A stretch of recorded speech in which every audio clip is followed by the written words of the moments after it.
Dito tayo sa ating weekly lecture. Magandang gabi sa inyo lahat, mga kapatid. Dito tayo sa ating weekly lecture every Wednesday, 7 p.m. Ang topic natin ngayon ay about kay Saint Vincent. Dapat ang topic natin ngayon ay about catechism, no? Or know the faith. Pero bakit tayo nagtalakay ng life ng saint? Ito ay may kaugnayan pa rin sa repentance, conversion, at may aral tayong mapupulot dito. No? Kahit ito ay buhay na isang santo, marami tayong mapupulot na tungkol pa rin sa ating pananampalataya. Sige, simulan natin. Saint Vincent Ferrer, the greatest miracle worker. Ang pinakadakilang manggagawa ng himala. Ang lecture natin, mga kapatid, ay hango sa book ni Father Andrew Pradel, Order of Preacher. No? Ang pamagat ng libro niya, matagal na itong libro na to, no? Saint Vincent Ferrer, His Life, Spiritual Teaching, and Practical Devotion. So, the Angel of the Judgment.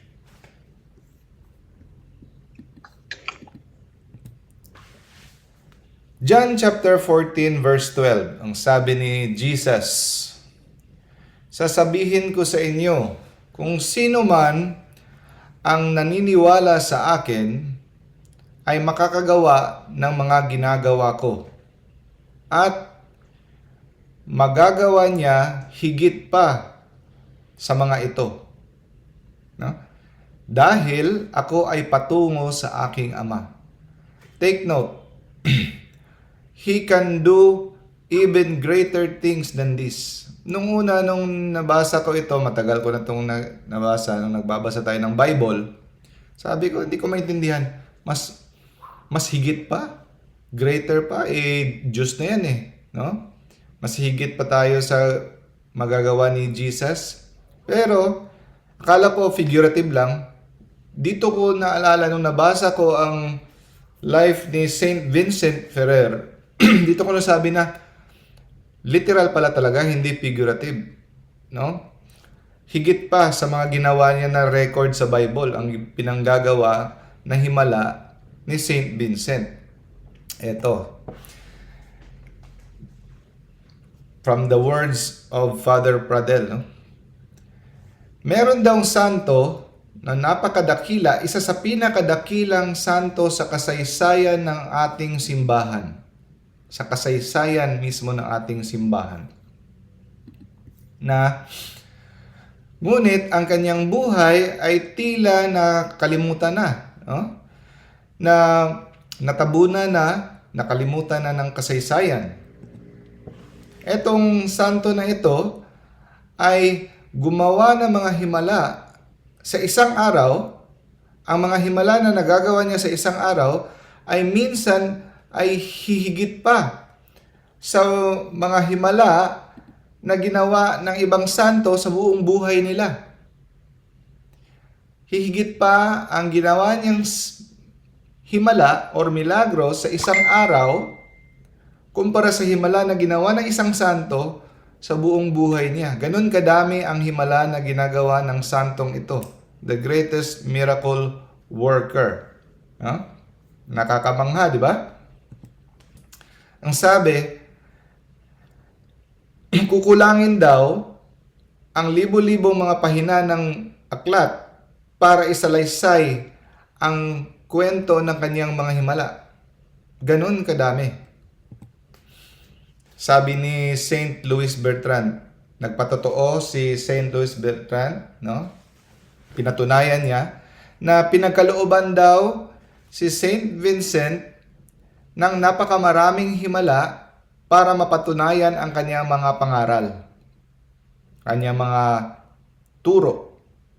Para mapatunayan ang mga turo niya, pinagkalooban siya ng maraming himala para mapatotohanan ang kanyang mga turo.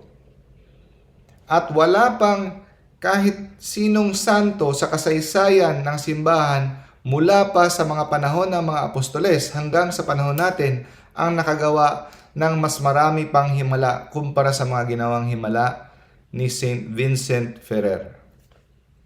Ganun kadami. The church recognized 892 miracles, no? Tinanggap yung pinatotohanan ang 892 na mga himala ni Saint Vincent Ferrer para lang sa kanyang canonization. Pero hindi lang ito ang ginawa niyang himala. It was estimated to be hundreds of thousands of miracles. Yung sinali lang para sa kanyang canonization ay 892. Pero yung actual, it is estimated to reach hundreds of thousands of miracles. Grabe. May nagsabi nga na isa na daw himala pag hindi siya gumawa ng himala. Ganon ka pangkaraniwan sa kanya ang paggawa ng milagro. Napaka-ordinary na sa kanya ang paggawa ng milagro na it is already a miracle if he did not perform a miracle. So, kung ikwentahin daw natin, 8 milagro, conservative estimate na yan, 8 miracles a day times 20 years of his apostolate, it will exceed 50,000. Pero, yung estimate na yan, ay mababa pa yan sa actual talaga na kanyang mga ginawa. Ganon kadami. Si Saint Antoninus nagpapatunay na ang kanyang mga binuhay na mga patay, no, ay 28 persons. May nagsabi na mas marami pa diyan, pero documented 28 person ang binuhay na patay ni Saint Vincent Ferrer. Sabi, but this number did not represent the total number which is greater. Sa lugar ng Conflans during 1415, nagpakain siya ng 4,000 men. Hindi pa kasali doon sa bilang ang mga babae. Mula lamang sa 7 tinapay at iilang mga isda. Parang si Jesus din, no? At nakapagpatigil siya ng bagyo. At nakapahinto siya ng baha. Dahil para siya ay mag-preach sa isang lugar, sa isang malapit sa pier, pinatigil niya ang bagyo. Ano pa? Nakapagpaalis siya ng demonyo sa isang salita lamang o sa isang hawak lang, no? By word or by touch. Hahawakan niya lang, aalis na ang demonyo o sa isang salita lamang. Pero ang lahat ng itong mga sasabi natin ay kulang pa sa totoong mga pinanggagawa niyang kadami-daming mga himala. Siya ay pinanganak sa taong 1350. January 23 ang kanyang birthday. Ang pangalan ng tatay niya ay William, ang kanyang nanay ay si Constance. At ang kanyang mga magulang ay mga deboto, no, na mga tao from Valencia, Spain. Kastila pala sila, no? Nagsisimula na ang kanyang milagro kahit hindi pa siya pinanganak. Grabe, no? Una, napansin ng kanyang ina na hindi niya naranasan ang mga parati niyang nararanasan na mga sakit, no? Sakit ng katawan, kagaya ng mga nararanasan niya sa iba niyang mga panganganak at pagbubuntis. Hindi niya ito naranasan kay Saint Vincent Ferrer na pagdadalang tao. At saka, kaugalian na ng kanyang ina na si Constance na kada buwan na magbigay ng tulong sa isang babaeng bulag. Kaugalian na niya. Isang araw, pumunta siya doon para magbigay ng kanyang tulong o limos sa bulag na babae. Humiling siya na kung pwede, ipanalangin mo na magkaroon ako ng ligtas na panganganak. So yumuko yung bulag na babae at nilapat ang kanyang ulo sa tiyan ni Constance. At sabi niya, naway ipagkaloob sa iyo ng Diyos ang iyong kahilingan. At agad-agad gumaling siya sa kanyang pagkabulag. Nakakita siya. Yun, hindi pa pinapanganak, nagmimilagro na si Saint Vincent Ferrer. At doon, sa puntong yon, lumundag ang bata sa loob ng sinapupunan ng kanyang ina. Kagaya ng nangyari kay Saint John the Baptist. No? At saka, napapansin rin, naka-experience ang kanyang ina na naririnig niya sa loob ng kanyang tiyan na may kumakahol na parang aso sa loob ng kanyang tiyan. Yung kagaya rin na nangyari kay nung pinagbubuntis pa si Saint Dominic. Yung kay Saint Dominic naman iba yon na nanaginip yung kanyang ina na may manganganak siya ng aso na nakakagat ng stick na umaapoy na sinilaban ang buong mundo. Yun naman ang So,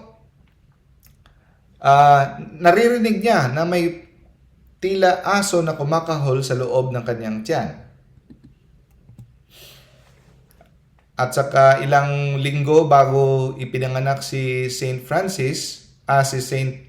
Vincent, nagkaroon ng pananaw or vision ang kanyang ama. Sa vision na yon, ang pumasok daw ang kanyang ama sa simbahan ng mga Dominican. At merong preacher doon na lumingon sa kanya at nagsabi sa kanya. Sinabihan siya, binabati kita, William, dahil ilang araw mula ngayon, ipapanganak ang iyong batang lalaki. No? At siya ay magiging pagkakalooban siya ng natatanging karunungan at kabanalan. At saka ang mundo ay aalingaw-ngaw sa buong mundo ang kanyang kadakalaan ng kanyang mga gawa. At mapupuno ang langit ng kaligayahan at ang impyerno ay mapupuno ng sindak. Matatakot ang impyerno sa kanya. No? At ibibigay ko sa kanya ang habito na aking sinusuot. So galing yan sa preacher na nakita ng kanyang ama sa loob ng Dominican Church, Dominican Monastery. Yun ang sabi sa kanyang vision. Mapupuno ang langit ng kagalakan, pero mapupuno ang impyerno ng sindak dahil sa kanya. So sa kanyang binyag, ito ay malaking okasyon sa buong lungsod nila. Ito ay dinaluhan ng mga importanteng mga tao, ng mga pare, mga obispo. At sila nga ay nagdiskusyon pa at nagtalo-talo kung ano ang ipapangalan sa kanya. Pero ang isang pare ay binigyan ng inspiration galing sa Diyos na ipapangalan sa kanya ay Vincent, hango sa patron na santo nila na si Vincent Martyr. Kaya Vincent ang ipinangalan sa kanya. Mga milagro na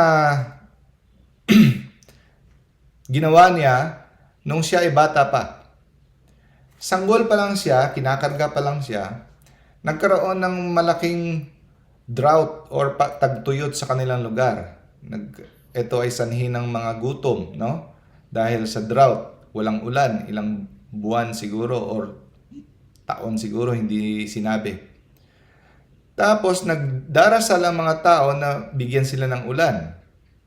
bigla na lang si Saint Vincent, sanggol, maliit pa lang na sanggol, nagsalita ng napakalinaw na parang malaking tao. Nagsalita siya sa kanyang nanay, sabi niya, kung gusto niyong dinggin ang inyong panalangin, dalhin niyo ako, isama niyo ako sa prosesyon. No? So, sinabi ng kanyang ina yon sa simbahan, sa kanilang pare, sinunod ang kanyang payo at dinala siya sa prosesyon. Pinrosesyon siya. Pagkatapos doon, kaagad umulan ng ilang araw. Nung siya naman ay 6 na taong gulang, 6 years old, no? May dahil alam na itong batang ito ay milagroso, bibigay ng himala. Dinala siya sa isang bata na may malubhang sakit na maraming nana sa kanyang leeg. At hiniling na ito ay kanyang hawakan para ito ay gumaling. Ngunit sa halip na hawakan, ito ay kanyang hinalikan mismo sa leeg na may mga nana. Agad-agad gumaling ang bata. Isa namang okasyon, si Saint Vincent sa kanyang classmate na parati niyang kasama sa pagpupunta sa paaralan, isang araw, umaga, dumaan siya sa bahay ng kanyang classmate, humahagulgol ang kanyang ina, umiiyak. Nung tiningnan niya, sabi ng ina, pagising nila sa umaga, wala nang buhay ang kanyang anak. Yung kanyang classmate, patay na. Sabi niya, huwag kang mag-alala, ma'am. Umakyat siya, hindi patay ang iyong anak. Natutulog lang. Ginising niya at sabi niya, magbihis ka na. Pupunta na tayo sa eskwela. Yun.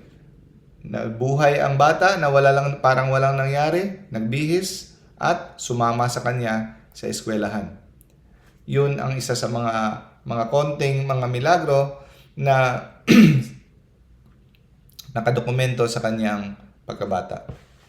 Okay, shortcut tayo. Punta tayo sa kanyang bago siya magpare. So, 1350 siya pinanganak. So, ito, 17 years old siya, no? 1367. Yung araw na siya ay mag-a-apply, papasok bilang seminaryo, hindi pa siya pumupunta sa seminaryo, nakatanggap ng vision ang prior. Ibig sabihin ng prior, ang superior sa Dominican na kumbento. Seminaryo. Nakatanggap ng vision mula kay Saint Dominic. Si Saint Dominic ay may kasamang binata at ipinresenta sa kanya. Sabi, tanggapin mo itong batang to. Siya ay magiging kapatid mo at siya ay aking magiging anak. Anak dahil si Saint Dominic ang founder ng Dominican Order. No? So sa araw ding yon, dumating si Saint Dominic. Pagpasok niya, nakilala kaagad ng prior na ito yung nakita niya sa kanyang vision. So, kanyang kaagad tinanggap sa order. At doon na nagsimula ang kanyang pagiging seminaryo at nagiging pare.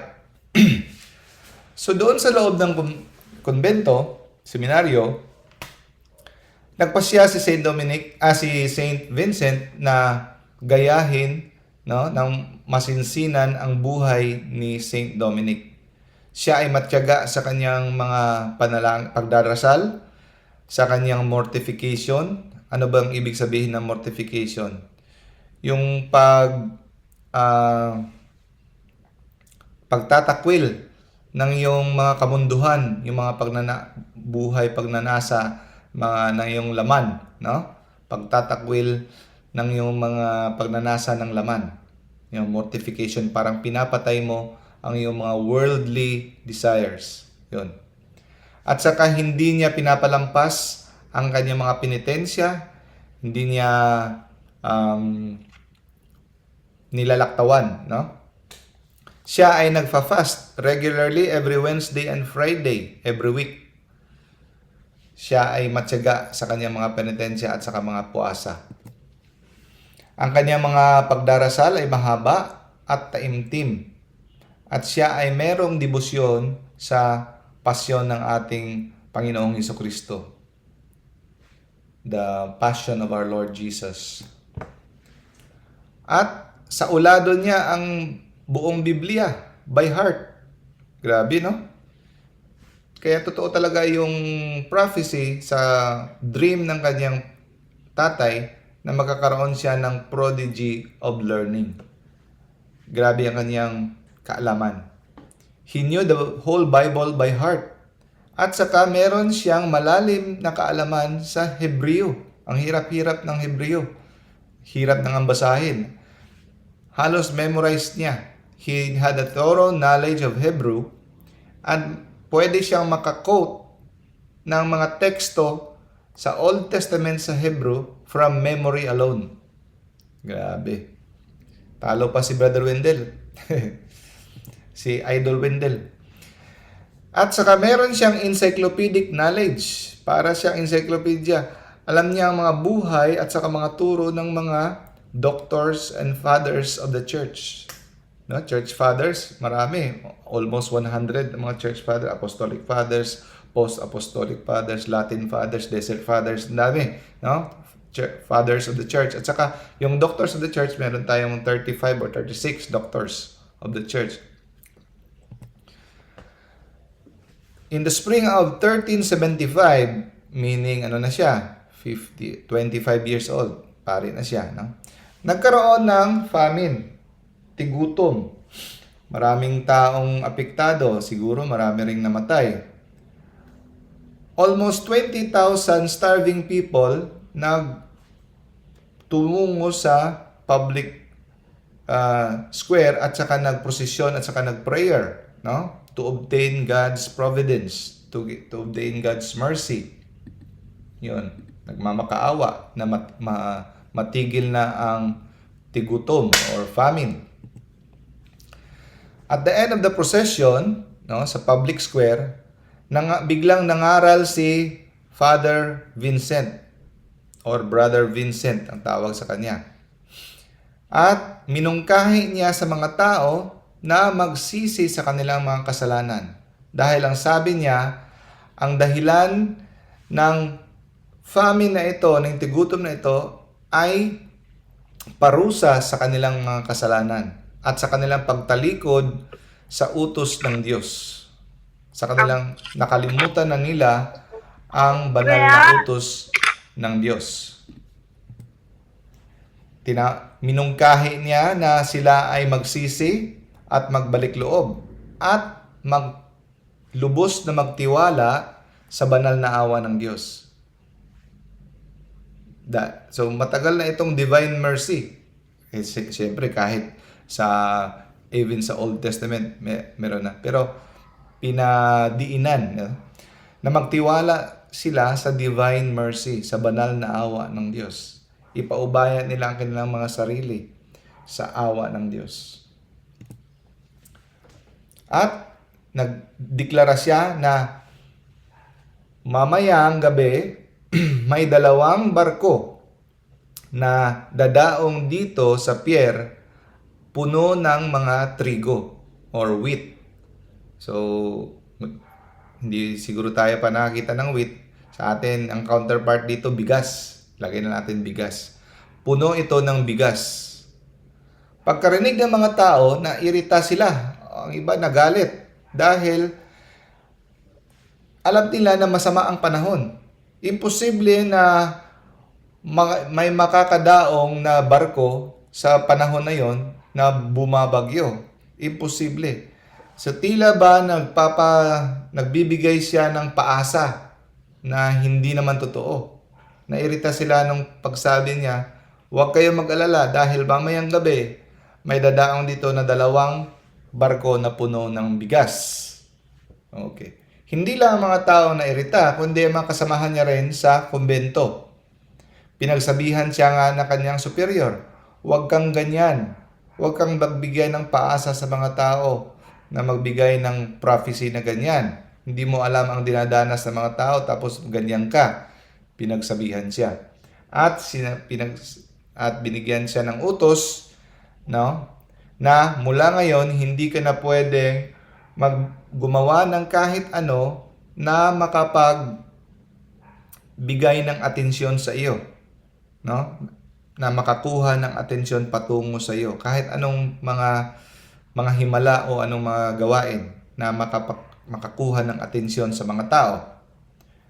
So kahit ito ay alam niyang galing sa Diyos yung kanyang propesiya, ito ay tinanggap niya ang utos ng kanyang superior ng buong pagpakumbaba at siya ay nagdasal buong araw. Laking pagkagulat ng mga tao sa Barcelona nung totoo nga pagkagabi dumaong ang dalawang barko na puno ng wheat or sa atin bigas. Hindi lang yon. Pagkasunod ng ilang araw, sumunod ang 20 ships, no? 20 pa na mga barko na puno ng mga pagkain. Doon na nila nagsimula na mas lalong nakilala, lalong napatunayan ang kanyang mga kamanghamanghang mga gawain. Isang araw, habang nagtatrabaho ang mga mason sa pader ng isang kulungan, mataas na pader, nakatapak sa bubong, no? Nakatapak sa bubong ang isang mason at naglalakad, dumadaan si Father Vincent. Nakita siya ng mason. Biglang nawala ng balanse ang mason at nahulog. Pero nakasigaw siya ng Father Vincent. Bago siya mahulog, nakasigaw siya. At biglang nakalingon si Father Vincent. At habang siya ay nahuhulog, sabi ni Father Vincent, "Diyan ka lang, huwag kang gumalaw." At siya ay nakalutang sa ere. Tumigil siyang mahulog, nakalutang lang siya sa ere. No? "Diyan ka lang, huwag kang gumalaw, babalik ako." Babalik ako. Bakit siya babalik? Agad siyang tumakbo papunta sa kanyang superior at humingi ng permiso. Di ba? Naalala mo, sinabihan siya na huwag gumawa ng kahit anong mga kababalaghan na makakuha ng pansin. Kaya, dahil sa mga religious, sa mga monks, napaka-importante ang obedience talaga. Kahit ano pa yan.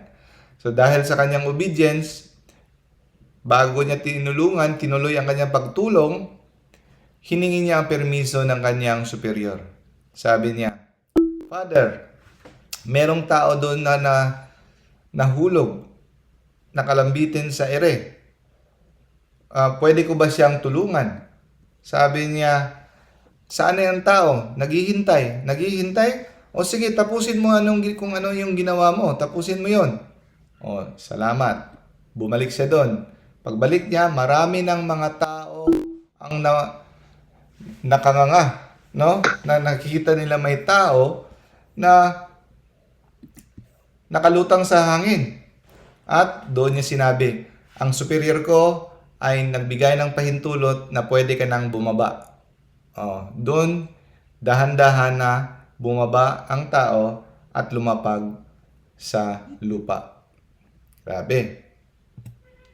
Next. So dahil sa milagrong ito, kaya siya binansagan na patron saint of builders and construction workers.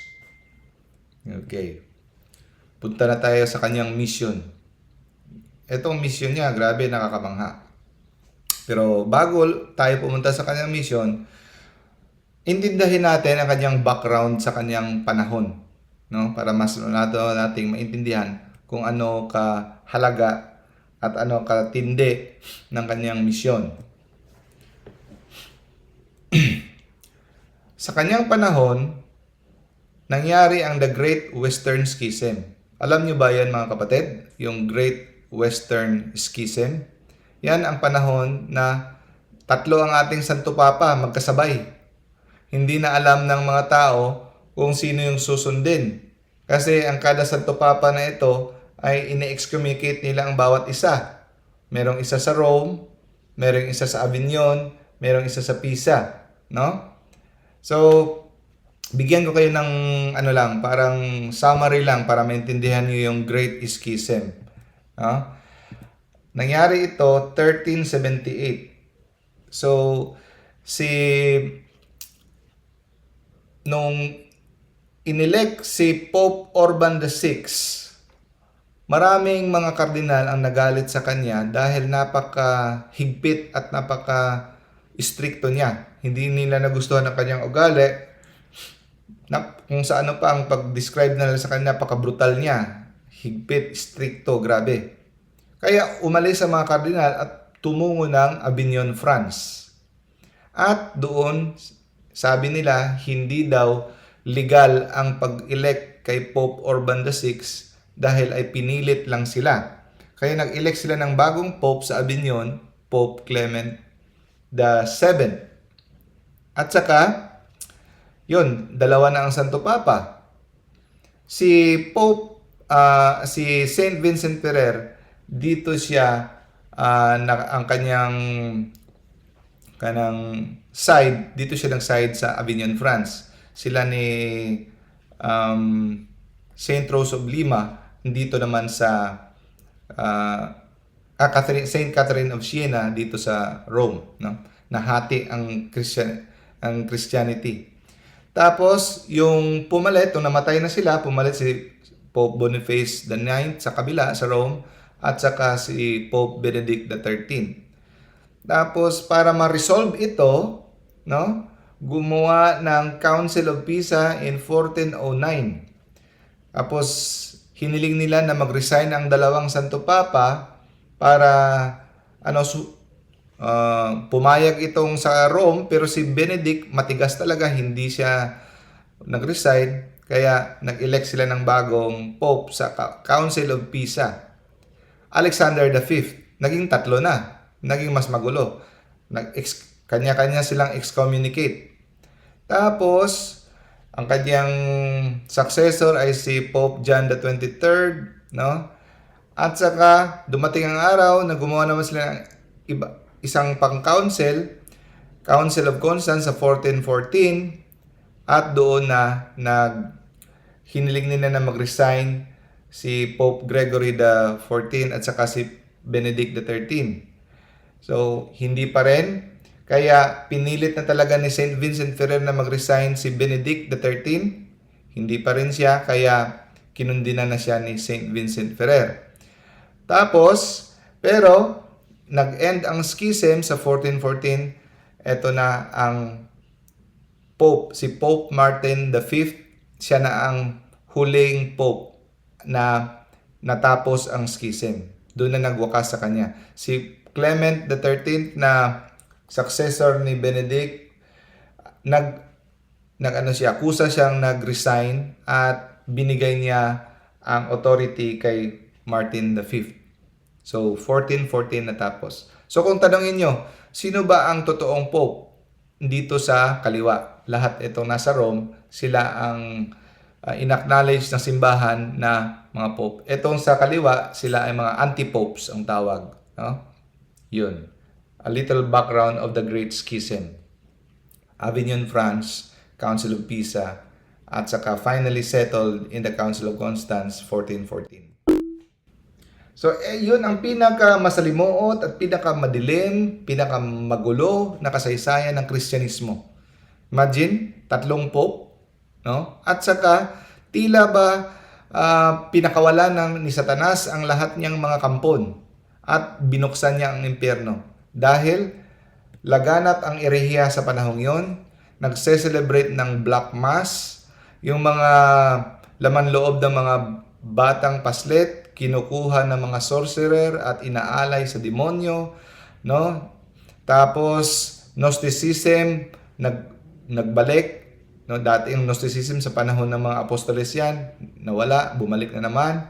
At saka pinapangaral nila na si Lucifer ay mabuti at siya ay pinaalis sa no? Hindi makatarungan ang pagpaalis sa kanya sa langit. Yun, ang mga pinaniwalaan ng mga panahon yon. So, dinescribe ng isang French mystic na si Marie Robin, Kapanahonan rin ni Saint Vincent mula sa isang vision, pinakitaan siya ng Diyos ng vision kung ano ang sitwasyon ng simbahan sa panahong yon. Napakagulo.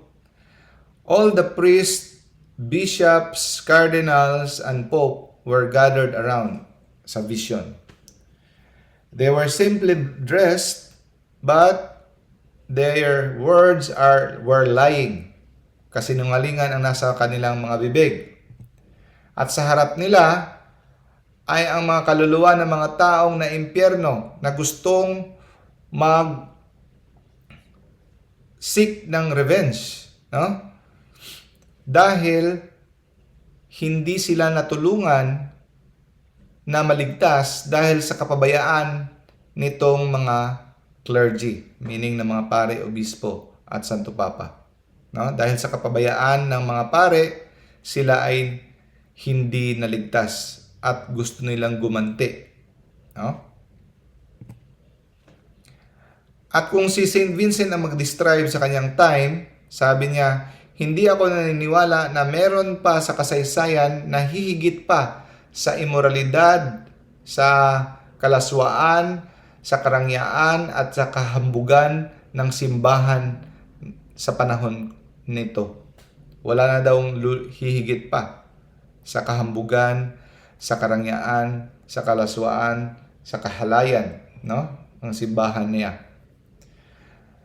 To find in the world's history an epoch so criminal, grabe daw ka-criminal ang para daw pwede tayong bumalik sa panahon ni sa dilubyo, no? Sa dilubyo ni Noah. Ganon kasama ang kapanahonan niya. The entire world is infected by debased characters. Sabi nga niya, tila ba pinakawalan ni Satanas at binuksan ang gate ng impyerno sa panahong yon. Grabe.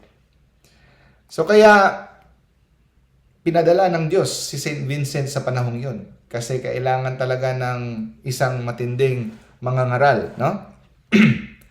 At saka rampant ang simony doon at saka yung inggitan sa loob mismo ng mga relihiyoso at ang katakawan, no? Nangingibabaw sa lahat ng larangan at antas ng lipunan. Kinalimutan na ang mga fasting, araw ng mga pagpenitensya ay hindi na sinusunod sa simbahan. Wala na. Hindi na pinagbibigyan ng pansin. At saka yung bisyo ay pinaparangalan pa. At saka yung mga taong pumipili sa pagserbisyo, sa paglilingkod sa Diyos, ay ito pa yung mga tinuturing na walang silbi at walang kwenta, miyembro ng lipunan. So in the year 1396, ilang taon na siya? 46 years old. So 20 years na siyang pare, mahigit na siyang 20 years na pare at naglilingkod na importanteng posisyon sa simbahan. Kabilang dito ay siya ay confessor ni Pope Benedict XIII sa Avignon, no? Sa edad na yun, apektado siya dahil sa schism, ganon, nagkasakit siya. At siya ay nag-aagaw buhay na. Malapit siyang mamatay. Pero on October 3, nagpakita sa kanya ang ating Panginoon, si Saint Francis kasama si Saint Dominic. Tatlo sila nagpakita kay Saint Vincent. Hinawakan siya sa kanyang pisngi at siya ay gumaling. At inutusan siya na mangaral. Go out and preach throughout the world, sa buong mundo. At i-preach mo ang parating na araw ng hukom. The day of judgment. Preach the approachment of the day of judgment. So, dahil sa ng Diyos, sa galit ng Diyos, sa kasamaan ng sanlibutan sa panahon yon, at simbahan ay corrupted na, paparating na niya ang hukom, ang araw ng hukom. At sinabi ito ni Saint Vincent kay Pope Benedict XIII at ito ay tinanggap niya na seryoso. At dahil dito, inatasan niya si Saint Vincent na mag-preach. Gawin niya kung anong sinabi ng Panginoon sa kanya. Kaya pinagkaloob sa kanya ang Legatus a Later Christi. Ito ay kapangyarihan na makapangaral siya sa buong mundo, sa lahat ng simbahan. Ang kanyang kapangyarihan ay segunda lamang sa Santo Papa mismo. Ang kanyang kapangyarihan sa pag-preach, no, ay yung tinatawag na Legatus a Later Christi, ay pwede siyang makapag-preach sa lahat ng simbahan. Walang simbahan o diocese o lungsod na makapagtanggi sa kanya. Lahat ng simbahan ay bukas kung siya ay pupunta para mangaral. Ganon kapangyarihan si Saint Vincent. Dahil sa kanyang mensahe na dinadala, sa napaka-importanting mensahe na dinadala niya. So, over the next 20 years, 46 siya nagsimula sa mission na yon. For the next 20 years, nagsimula siya sa kanyang preaching about the coming judgment. So, ang kanyang parating preaching ay the coming judgment, sa parating na hukom, sa malapit na malapit na hukom, conversion, pagmimisa, pagpapakumpisal, paggawa ng mga milagro o himala para sa pagpapatunay ng kanyang mensahe. Kagaya ni Kristo, no? Gumagawa si Kristo ng mga himala para mapatunayan at mapatotoo ang kanyang mga mensahe. So kahit sa saan siya pumupunta, nakapaalang siya. Grabe siya magpenitensya. At nagsusuot siya ng hair shirt. Alam niyo yung hair shirt? Hindi na uso sa atin ngayon. Ito yung itsura ng hair shirt, mga kapatid. Yan. Ano yan? Mula yan sa mga balahibo ng mga kambing or mga hayop na napakakate. Sinusuot nila sa ilalim ng kanilang habito para hindi sila komportable at parati silang mangangati, no? Ano yan? Very uncomfortable. Part na kanilang penitensya. Uso yan dati, lalo na pag sila ay gumagawa ng kanilang penitensya sa pagkumpisal, no? And he disciplined himself every night. Natutulog siya sa matigas na sahig at natutulog lang siya ng 5 oras kada araw. Yun ang kanyang penitensya. No? At maraming nagpapatunay na pag siya ay natutulog, minsan may sinisilip siya ng kanyang mga kasamahang pare, lumiliwanag ang kanyang mukha. No? Napakaliwanag. At kahit saan siya tutungo sa magpipreach, sumasama ang libo-libo na mga tao sa kanya. Itong mga libo-libong tao na sumasama sa kanya ay dating mga public sinners, mga lantarang mga makasalanan na binibigyan niya ng mga penance. Dati, pag public sinner ka, no? Like for example, open ka na adulterous, open ka na yung mga karumaldumal na mga pinagawa mo sala. Bago ka bibigyan ng mga absolution, bibigyan ka ng mga penance. Or, pag binigyan ka ng absolution, bibigyan ka ng mga grabe na mga penitensya. Ngayon, bibigyan ka lang ng 7 Hail Mary or bibigyan ka ng magdasal ka ng isang rosaryo. Nako, magtatampo ka lang. Bakit rosaryo, no? Sabi ka ng isa, ako simple lang. Kahit ano, may joke ng isang pare. Pag ako naging pare, kahit ano pang kasalanan niyo, murder o ilang ano pa, serial killer kayo, ang bibigay ko sa inyo ay ng isang rosary lang. Yun. Pero in between, kayo, Station of the Cross. Ganun. So, ang mga sumasama sa kanya, mga libo-libo katao, ay mga dating mga repented sinners. Ito ang nakakamangha mga kapatid. Dahil karamihan sa mga pinupuntahan niya, dinideklara niya na siya ang anghel ng Apokalipsis. I am the angel announced by Saint John in the Apocalypse 14 verse 6. Parati niya sinasabi, no? Inaangkin niya na I am the angel, no? Announced in the Revelation, yung Apocalypse Revelation, no? Revelation chapter 14 verse 6. Siya daw ang angel. Ito ay nagsanhi ng no? Ang sinasabi diyan sa Revelation, ako yan. Ito ay nagdulot ng mga pagbubulong-bulong. No? Basahin natin yung Revelation chapter 14 verse 6. Yung sinabi, I saw another angel flying in mid-air, and he had the eternal gospel to proclaim those who live on the earth, to every nation, tribe, language, and people. He said in a loud voice, fear God and give Him glory, because the hour of His judgment has come. Yung sinabi na I saw another angel, ako yan. Ako yan ang sinasabi ni Saint John the Evangelist. Kaya ito ay naging sanuhin ng pagbubulong-bulungan. Hindi sila makapaniwala na siya ay tao tapos anghel. No? Kaya sabi ni Saint Vincent, sige. Ang iba sa inyo, pumunta kayo malapit sa gate ni Saint Paul at makakita kayo ng isang bangkay na pinapasan ng mga kalalakihan na patungo sa kanyang libingan.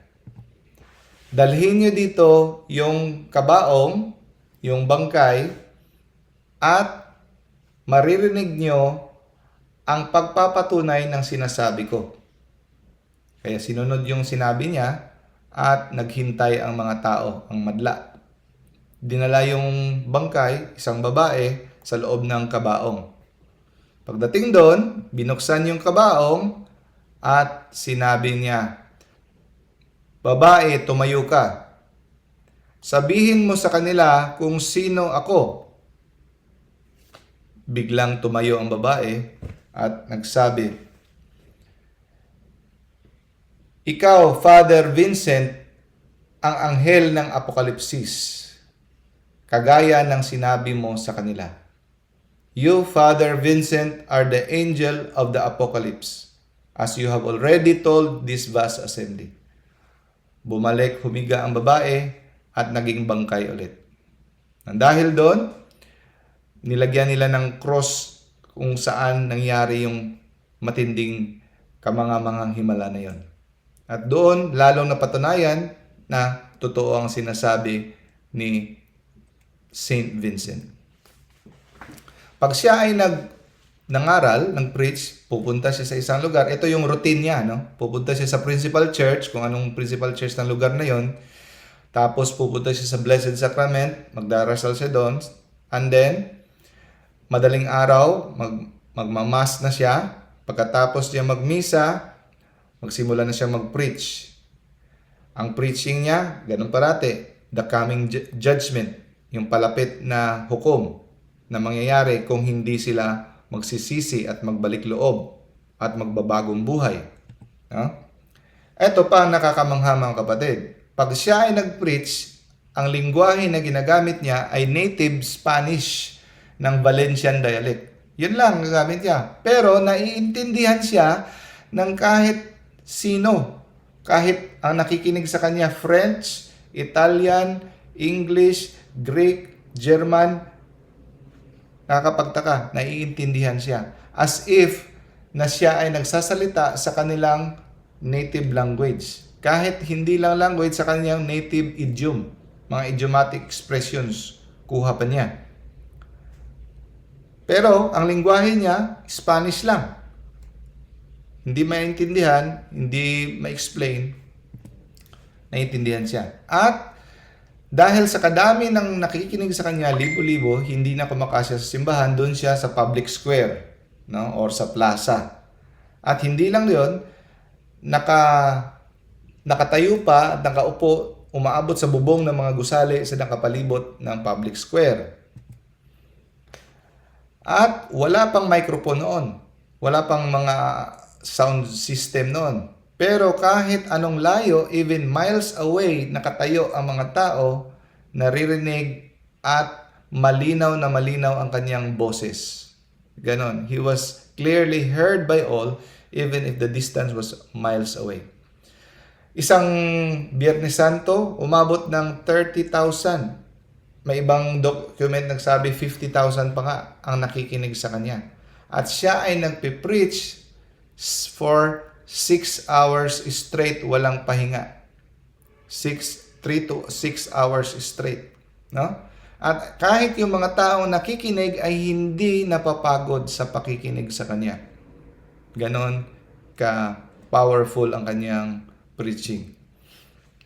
At saka minumungkahi niya parati na ang mga tao at tayo ay magdarasal ng Apostles' Creed twice a day, morning and evening.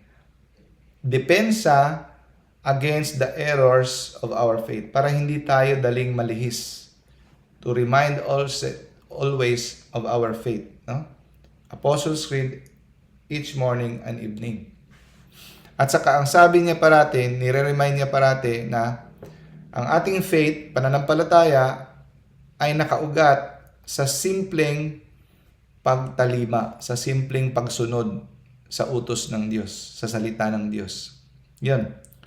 Hindi nakasalalay ang ating faith sa mga magagandang argumento, mga pangangatwiran, sa mga scholarly na mga arguments. Hindi nakasalalay doon ang ating faith pala. Yung mga arguments, mga argumento, mga magagaling na mga explanation, nakakatulong lang yon sa pagpapatibay ng ating kaalaman. Pero, hindi yan ang pundasyon ng ating pananampalataya. Ang pundasyon ay ang pag-obey, ang pagsunod sa utos ng salita ng Diyos, kanyang mga commandments. Sa pag-utos, sa pagsunod kung anong mga 10 commandments. Yun. And then, yung mga tao na ang kanilang pananampalataya ay nakasalalay lamang sa mga magagandang argumento at sa mga pangangatwiran, madali nilang mawala ito. Ang kanilang faith, pag nakasalalay lang sa magandang explanation at saka mga reasoning, mawawala nila ito pag narinig na nila magsalita ang kamandag ng Antikristo. Dahil ang Antikristo magaling magsalita. Pag doon nakasalalay ang iyong faith, hindi sa obedience, madaling malihis. Yun. So, contrary to those on the contrary who rely on the firm belief founded on obedience will say, lumayo kayo, humayo kayo kasama ang inyong mag-argumento, no? Dahil hindi diyan nakasalalay ang aking pananampalataya, kundi sa pagsunod. Sa madaling salita, pinapaalahanan tayo ni San Vicente na ang ating pananampalataya ay dapat nakaugat dahil sinabi ito ng Diyos. God said it. Wala nang maraming explanation. Dahil sinabi yan ng Diyos, paniniwalaan ko. At ito ay sapat na. Yun. At idinidiin ni San Vicente para ma-preserve natin, para mapanatili natin ang ating faith, ang ating pananampalataya, dapat magkatugma ang ating buhay sa ating paniniwala, sa ating belief, at saka yung ating moral life. Dapat parehos. Kasi, di ba, marami sa atin magaling mag-apologetics, maraming alam sa Bible, maraming alam sa catechism. Pero ang buhay, wendang-wendang, no? May nagli-live-in, hindi kasal, may kabit, maraming bisyo, umiinom, nagda-drugs, nanood ng pornography, hindi marunong mag-rosary, hindi nagdarasal, tapos galing-galing So, hindi pwede yan. Dapat magkatugma ang yung morality, moral life, yung behavior, at saka ano yung pinaniniwalaan mo. Bakit? Kasi daw, itong faith natin ay parang precious pearl. Ito ay madaling mawala pag yung nilublob sa nakatambak na dumi. No? Ang ating faith at saka yung ating konsyensya ay madudungisan sa putik ng kasalanan. So sa madaling salita, ang ating morality, moral behavior, kung ito ay hindi magkatugma sa ating tinuturo, sa ating pinaniniwalaan, balang araw, no, sa kalaunan, mawawala ang ating faith. O, di ba? At first, pag yung morality mo, gumagawa ka ng mga kasalanan, okay pa. Sa katagalan na mangyayari niyan, i-justify mo. Kasi hindi makakaya ng konsyensya mo, kaya i-justify mo na ngayon yung mga pinagagawa mo na hindi naman kasalanan, kesyo ganito. Sa kalaunan, hindi lang i-justify, pati yung pinaniniwalaan mo, magsasacrifice na rin. Kaya sabi ni Cardinal Burke, sabi ng kanilang moral theologian professor, ang kadalasan nangyayari sa pagkakawala ng faith ng mga clergy, no? Yung mga nagiging disobedient sa magisterium, hindi lalo na yung nangyari sa hindi nila pagsunod sa turo ng yung turo sa artificial contraception, Humanae Vitae, no? Humanae Vitae, yung Winnipeg Statement, yung buong bishops ng Canada nagrebelde, hindi nila susundin yung turo about artificial contraception. Yan ang example, nangyari yan. Pag hindi sumunod yung pare or obispo sa turo ng magisterium, pag tinanong mo ang kanilang personal na buhay, kadalasan may mga tinatagong immorality. May chicks, may cats, may pornography, may mga immorality na ginagawa. A sin in chastity. So, yun ang nangyayari. Pag ang mga pare o hindi lang pare, kahit tayo, mga lay, pag ang ating buhay ay hindi alinsunod sa kung anong tinuturo, hindi tayo nag-o-obey, eventually, do not kid yourself, you will lose the faith. Yan ang parating ini-emphasize ni St. Vincent.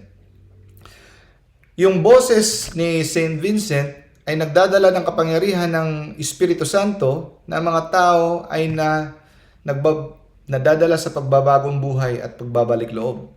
Ganon ka-powerful ang kanyang words. It brings the Holy Spirit. Pag ang tao nakarinig ng kanyang pagse-celebrate ng misa, umiiyak. Kahit yung mga maligamgam na mga kaluluwa, mga tao, no? Hindi matyaga, nagkakaroon ng grasya para sa pagsisi at pagkakamuhi sa kanilang mga kasalanan. At hindi sila nahihiya at lantaran silang umiiyak sa kanilang pagsisisi. At pag siya ay sumigaw na sa kanyang pangangaral tungkol sa parating na hukom, no? Ang kanyang boses ay nakakakilabot na ang mga tao ay dumadapa sa lupa at umiiyak at naghihingi ng awa sa Diyos. Ganon kakapangyarihan ng boses ni St. Vincent. Pagkatapos niyang mangaral sa tanghali, 6 hours, simula siguro siya 6 o'clock, tapos 12, patutunugin yung miracle bell. At doon, magbe-bless na siya at mag-heal ng mga sick. Gagamutin niya yung mga sakit. So, libo-libo siguro yan. Pagkatapos nun, tapos yung manggamot, mangangaral siya ulit sa hapon. Pagkatapos niyang mangaral, magpapakumpisal na siya hanggang gabi na. Yun ang daily routine niya. Pagkatapos, ipapatunog ulit yung miracle bell, magbe-bless na naman siya at magko-cure na naman ng sick. Yun, pagkabukas, ganun ulit. And then, maraming nagpapatunay na mga testigo na sa gitna ng kanyang pangangaral, preaching, bigla na lang magkakaroon siya ng pakpak, wings, at lilipad siya. Hindi sinabi kung saan siya pumunta. Tapos babalik siya para ipagpatuloy naman ang kanyang pangaral. Kaya, dahil dyan, maraming nagpapatuon ng tutubuan siya ng pakpak. Maraming painting si St. Vincent na meron siyang pakpak. Yun. Grabe talaga, no? Grabe talaga tong saint na to. Kabangha-mangha. And then, ang kanyang preaching ay parating may kasamang miracle. Bakit? Para mapatunayan ang kanyang, mapatutuhanan ang kanyang mga pangaral. Always with miracles. And the conversion of life, hindi lang conversion of life, conversion of unbelievers, mga pagans. In one occasion, no, inimbitahan siya ng hari ng Granada, Muslim na lugar, nag-preach siya, 18,000 Muslim converted. After 3 sermons lang. 3 sermon lang. At tapos, yung entire na hanay ng kanyang pamilya at saka yung kanyang court ng hari, nagpabaptize. Ngunit, ang mga imam, nagbanta na sila ay magre-revolusyon at mawawala ang kanyang trono pag pinagpatuloy pa niyang baka maubos na silang mga Muslim mag-convert. No? Magre-revolusyon kami at mawawalan ka ng trono, no? Magkokodita kami pag pinagpatuloy mo pa sa St. Vincent mangaral dito. Kaya minabuti na hiniling ng hari na si St. Vincent na bumalik na lang sa lugar ng mga Kristiyano. Okay. Tapos, isang okasyon, pagkatapos ng mag-preach ni St. Vincent sa lugar na isang area sa Spain, 30,000 ka mga Hudyo, Jews, nag-convert into being Christian. 30,000 Jews. No? At sa ibang mga lugar, buong sinagoga nagiging Catholic. Noong Palm Sunday, 1407, ilang taon na siya? 57, no? 57. Oh. Isang mayaman at kilala na Jew, Hudyo, pangalan Abraham pa, no? Nag-attend ng kanyang preaching, pero kontra gusto, no? Hindi kumbinsido. Nagalit sa kanyang mga pinagsasabi sa mga pangaral ni St. Vincent. No? Galit siyang umalis. Lumabas siya. Mataas sa kanyang boses na nagrereklamo. Hinarangan siya ng mga tao, hindi siya palalabasin. Pero nakita ito ni St. Vincent at sumigaw si St. Vincent, hayaan niyo siya, palabasin niyo siya. Umalis kayo sa kanyang daanan. At lahat kayo umalis dyan sa lagusan. So, nung umalis na ang tao at dumaan siya doon sa lagusan, kabilang ng balkonahe ay bumagsak, gumuho, at bumagsak doon sa tao. At siya ay nadurog at namatay. Biglang tumayo tumakbo papunta sa kanya at lumapit sa durog na katawan ni Abraham. Lumuhod si St. Vincent at nanalangin. At siya ay nabuhay. Binuhay siya sa panalangin ni St. Vincent. At ang unang salita na lumabas sa bibig ni Abraham, sabi niya, ang relihiyon ng mga Hudyo ay hindi totoo. Ang totoong relihiyon ay ang relihiyon ng mga Kristiyano. Doon. Yun, the religion of the Jews is not the true faith. The true faith is that of the Christians. Sa resulta ng kanyang mga pangaral at mga preaching, 200,000 Jews were converted in 1 year only, in 1412 alone. No? Ganon. Okay, punta na tayo sa malapit na matapos to. Malapit na siyang mamatay. During his last days, alam ni siguro, nararamdaman na masakitin na si Saint Vincent. Pinakiusapan siya, hiniling na bumalik siya sa Spain, kung saan siya isinilang, doon na siya mamatay. No? Pero hindi nila alam, ni-reveal na pala ng Diyos sa kay Saint Vincent na dyan siya sa Brittany, Vans, mamamatay. Pinaalam na sa kanya ng Diyos na dyan ka na mamamatay, hindi sa Spain. Pero dahil sa parating kahilingan, pangungulit ng kanyang mga kasamahan na pumunta sa Spain, sumama siya. Sumama siya isang gabi, umalis sila. Buong gabi sila naglakbay patungong Spain. Ngunit, pagsikat ng araw, nagulantang na lang sila na andun pa rin sila sa gate kung saan sila nagsimula sa Vans. Parang buong gabi sila naglakbay, pero pagsikat ng araw, natagpuan nila ang kailangan mga sarili, andun pa rin kung saan sila nagsimula sa gate ng Vans.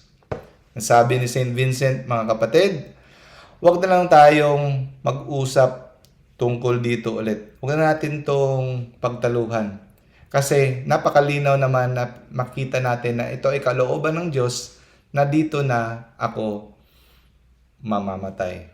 No? So siya ay namatay April 5, 1419 sa edad na 69 anyos, 69 years old. So, from the bull of the canonization ni Pope Pius II, ang nag-canonize sa kanya, kinonfirm, no, pinatutuhanan ni Pope Pius II ang claim ni Saint Vincent na siya nga ang angel of the apocalypse. Hindi ito katang-isip lang ni Saint Vincent. According to the bull, the last day, the terrible day of judgment was almost forgotten, but divine providence was pleased to restore and beautify his church by illustrious men. At a favorable moment, he sent into the world for the salvation of the faithful, Vincent of Valencia, of the order of friar preachers, a skillful professor of sacred theology, like a vigorous athlete, he rushed to combat the errors of the Jews, the Saracens, and other infidels. He was the angel of the apocalypse, flying through the heavens to announce the day of the last judgment, to evangelize the inhabitants of the earth, to sow the seeds of salvation among all nations, tribes, peoples, and tongues, and to point out the way of eternal life. Kaya pinatutuhanan ni Pope Pius II. So, iniisip nyo, 600 years nang lumipas, 2022 na tayo ngayon, di pa naman nag-end ang world. Ano bang pinagsasabi niya? Kung totoo man ang sinasabi niya na He is the angel of the last judgment, bakit andito pa rin tayo? Hindi pa natunaw ang mundo. Hindi pa nag-end ang world. Okay, ganito yan. We should understand daw na contingent event yon. Nakasalala yon kung tayo ay nagbago. Kagaya ng ginawa pagpapadala ni God kay Jonah sa Nineveh. Di ba? Na magsisi kayo. Kung hindi kayo magsisi, no, pupuksain kayo ng Diyos. And then, ito rin nangyari kay Saint Vincent. Para din siyang si Jonah, pinadala. Na kung hindi sila magsisi, magbalik loob at magbagong buhay, magugunaw na talaga ang mundo. Darating ang katapusan ng mundo. Pero dahil ang mga tao sa Nineveh ay nagbago, hindi tinuloy ng Diyos ang pagsira sa kanila. Kagayan din sa atin. Pinadala ng Diyos si Saint Vincent at ang kaniyang mga tagapagpakinig ay nagbagong buhay, nagsisi, kaya pinagpaliban ng Diyos ang pagdating ng Antikristo. Kasi pagdating ng katapusan sa hukom, darating talaga ang Antikristo. Kaya ang pagdating ng Antikristo ay pinagpaliban muna ng Diyos. Hindi niya muna tinuloy. Pinatagal pa. No? So, ang whole duration ng kung ano ang ikatatagal ng mundo, no? Ito ay nakasalalay pala sa kahilingan ng Birheng Maria na pinagkaloob ng Diyos sa kanya kung tayo ay magsisisi at magbalik loob. Ito ay pinagkaloob ng Diyos sa Birheng Maria mula sa kanyang kahilingan, sabi ni Saint Vincent. So, ang dahilan, no, kung bakit napagpaliban ang katapusan ng mundo, no, dahil marami ang nagsisi. Umabot ang dami ng tao na kinakailangan ng Diyos na magsisi at magbagong buhay. So dalawa mga kapatid ang aral na makuha natin sa ating pagtatapos. Una, reverent fear. Pangalawa, profound hope. So hindi lang tong turo na to pananakot. Gaya ngayon, di ba? Mapapansin natin, pandemic, giyera dito, giyera doon, kaguluhan